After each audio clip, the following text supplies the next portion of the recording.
এই যে আমার বোনের বাসায় আসছি, মাত্র ঢুকলাম। এই যে দেখেন আমার বোনের ঘরটা কিন্তু সবসময় ওর ছেলের বউ গুছায় রাখে, অনেক সুন্দর করে গুছায় রাখে। আবার এই হাতের কাজগুলো আমার বোনের ছেলের বউই করছে, সবগুলা কাজ এই যে এগুলা সব ওর ছেলের বউ করছে। মানে বাসায় বসে বসে ওই কাজগুলা করে।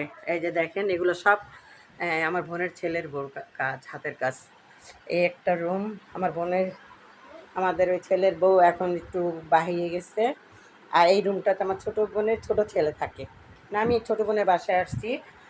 আগে ছেলে থাকতো, এখন মেয়েটা থাকে। মেয়েটা বড় হয়ে গেছে। একুয়ারিয়ামটাতে একটু আগে খাবার দিচ্ছে, তো এই জন্য অক্সিজেনের জন্য এটা সরাই রাখছে। তো এই তো হলো আমার বোনের বাসার এক রুমের ভিডিও দিলাম, ড্রয়িং এবং ডাইনিংয়ের, সরি 2 রুমের। সবাই ভালো থাকবেন, আল্লাহ হাফেজ।